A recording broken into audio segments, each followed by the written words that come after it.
তো ODI series তো আমরা হেরে গেলাম। এবার লড়াই হলো টি-20 সিরিজের।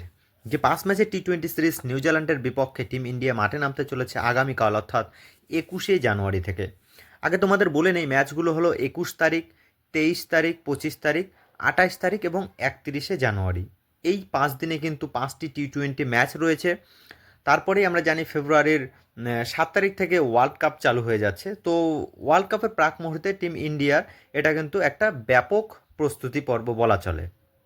তো ফাইনালি আমরা জানি টিম ইন্ডিয়ার স্কোয়াড এর আগে ঘোষণা করেছি, তথাপিও দুজন প্লেয়ার আমরা যদি দেখি, তিলক বর্মা এবং ওয়াশিংটন সুন্দর, তারা চোট পেয়েছে এবং বাইরে চলে গেছে। তাদের জায়গায় রিপ্লেসমেন্ট হিসাবে রবি বিষ্ণই এবং শ্রেয়স আয়ার দলে কামব্যাক ঘটেছে। তো যদিও আমরা ফুল যদি টিম ইন্ডিয়ার স্কোয়াডের দিকে নজর রাখি, 15 জনের স্কোয়াড একবার বলে নেই। সেখানে দুজন উইকেট কিপার রয়েছে, সঞ্জু স্যামসং রয়েছে। তারপরে কিন্তু আমাদের পার্শ্ববর্তী ঈশান কিষান, যে আমাদের ইতিমধ্যে তোমার মুস্তাক আলী টি-20 দলের ক্যাপ্টেন বটে। তো ঈশান কিষান কিন্তু দ্বিতীয় উইকেট কিপার হিসেবে দলে রয়েছে। আর আমরা যদি এবারে ব্যাটসম্যানের দিকে নজর রাখি, সেখানে দলের অধিনায়ক সূর্যকুমার যাদব রয়েছে, এছাড়া রিঙ্কু সিং রয়েছে, শ্রেয়স আয়ার এবং অভিষেক শর্মা। যদি অভিষেক শর্মাকে অলরাউন্ডার ক্যাটাগরিতে রাখা যায়, অলরাউন্ডার রয়েছে যদি আমরা দেখি শিবম দুবে, হার্দিক পান্ডিয়ার সঙ্গে অক্ষর প্যাটেল। এছাড়া বোলিং যে ডিপার্টমেন্ট রয়েছে, 3জন স্পিন বোলার, রবি বিষ্ণই, বরুণ চক্রবর্তী এবং কুলদীপ যাদব। এছাড়া 3জন ফাস্ট বোলার, যারা জসপ্রীত বুমরা, হর্ষিত রানা এবং অর্শদীপ সিং।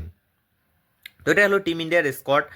এবং আমরা জানি যে ওডিআই বিশ্বকাপ, দুঃখিত, ওডিআই যে সিরিজটা সেটা হারার পরে টিম ইন্ডিয়া কিন্তু এখন চাবে টি-20 সিরিজটা জিততে এবং তাদের প্রস্তুতিটা খুব ভালো করতে। কেননা ঘরের মাটিতে ওয়ার্ল্ড কাপ বিগত, অর্থাৎ ডিফেন্ডিং চ্যাম্পিয়ন দল টিম ইন্ডিয়া চাবে কিন্তু ট্রফি ডিফেন্ড করতে। অপরদিকে নিউজিল্যান্ড, তারা কেমন দল সেটা তোমরা এর আগেও জেনেছো। টেস্টে আমরা হোয়াইট ওয়াশ হয়েছি, ওডিআই সিরিজ হারছি। তো টি-20 কিন্তু একটা কঠিন লড়াই হচ্ছে। ইতিমধ্যে দলে কিন্তু যোগ দিয়েছে, আমরা যদি দেখি, সেই নিউজিল্যান্ডের মিচেল স্যান্টেনার, এছাড়া সেখানে মার্ক চ্যাপম্যান, টিম রবিনসন, এছাড়া আমরা যদি দেখি সেখানে রাচিন রবীন্দ্রের মতো প্লেয়ার, এছাড়া বোলিং ডিপার্টমেন্টে ম্যাট হেনরি, জেকব ডাফির মতো কিন্তু বোলাররা সেই স্কোয়াডে, সৌদির মতো বোলাররা কিন্তু স্কোয়াডে সামিল হয়েছে। তো অবশ্যই লড়াই কিন্তু দারুণ হবে।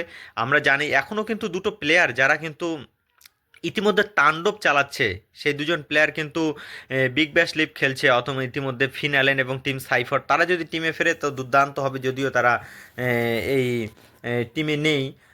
তো যাই হোক, সেখানে কিন্তু একটা ভালো লড়াই লড়াই হতে যাচ্ছে। তো ফাইনালি আমরা যদি টিম ইন্ডিয়ার একটা প্লেইং ইলেভেন নিয়ে কথা বলি, তো সেটি কিন্তু একটা হিউজ রাখছে। যে যদিও প্লেইং ইলেভেনে আমরা যদি ফার্স্ট দেখি, তোমার ওপেনিং যারা রয়েছে, ওপেনিং অবশ্যই অভিষেক শর্মার সঙ্গে সঞ্জু স্যামসং করতে চলেছে। এবং ওয়ান ডাউন যে নাম্বার 3-তে আমি যে ব্যাটসম্যানটির কথা বলবো, দলের অধিনায়ক সূর্যকুমার যাদব অথবা শ্রেয়স আয়ার খেলতে পারে। আইপিএলে নাম্বার 3-তে খেলেছে, ভালো ফল করেছে। তো আমি 4 নম্বরে সূর্যকুমার যাদবকে নিয়ে কথা বলবো, কেননা সূর্যকুমার যাদব কিন্তু লাস্ট 22টা ইনিংস যদি আমরা দেখি, একটিও 50 করতে পারেনি। সেক্ষেত্রে কিন্তু যথেষ্ট ইন্টারন্যাশনালে অফ ফর্মের মধ্য দিয়ে যাচ্ছে দলের অধিনায়ক সূর্যকুমার যাদব। ওয়ার্ল্ড কাপের প্রাক মুহূর্তে তার ফর্মে ফেরাটা কিন্তু খুবই জরুরি। তো সেক্ষেত্রে সূর্যকুমার যাদবের উপর নজর থাকছে। আর শ্রেয়স আয়ার যদি ভালো পারফরমেন্স করে, তাহলে কিন্তু তার দিকেও কিন্তু নজর থাকবে ওয়ার্ল্ড কাপে তাকে দলে কিভাবে নেওয়া যায়। আমরা জানি যে 3 ম্যাচের জন্য শুধুমাত্র শ্রেয়স আয়ার রয়েছে, কেননা 3 ম্যাচ পরেই তিলক বর্মা ফিট হবে এমনটা আশা রাখছে টিম ম্যানেজমেন্ট। তথাপিও কিন্তু শ্রেয়স আয়ার দিকে নজর থাকছে প্রথম 3টি ম্যাচে। তো টপ অর্ডার যথেষ্ট স্ট্রং, যদিও সূর্যকুমার যাদব যদি ভালো ফর্মে ফেরে তো সেটা সোনায় সোহাগে। এছাড়া অলরাউন্ডারে হার্দিক পান্ডিয়া রয়েছে, হার্দিককে যদি 5-এ খেলায়, 6-এ শিবম দুবে, তো 7-8 যদি অক্ষর প্যাটেলকে আমরা উপরে দেখতে পারি। আমরা দেখছিলাম যে গত টি-20 ওয়ার্ল্ড কাপে অক্ষর কিন্তু উপরে খেলেছিল, তো অক্ষর প্যাটেলকে উপরে খেলাতে পারে।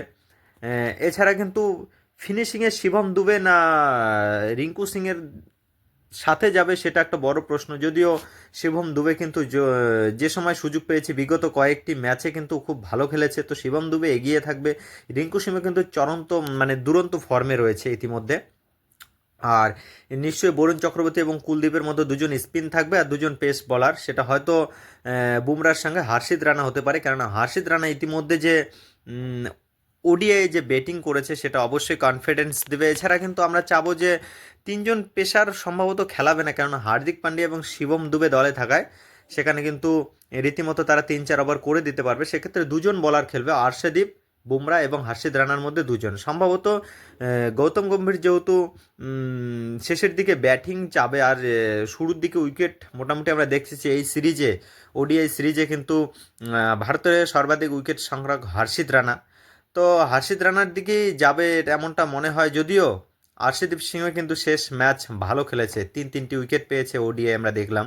তো সেক্ষেত্রে যে কোনো একজন খেলবে এবং 2জন বলার কুলদীপের সঙ্গে বরুণ চক্রবর্তী। তো এটা কিন্তু তাদের একটা লাইন আপ হতে পারে বেস্ট। তোমাদের কি মনে হয় অবশ্যই কমেন্ট করে জানিয়ে দিও, আর এই সিরিজের ফলাফল কি হতে পারে সেটা অ্যাডভান্স কমেন্ট করে জানিয়ে দিও, আমি দেখে নেব। তো চলো এই ভিডিওটা এ পর্যন্ত, বাই বাই।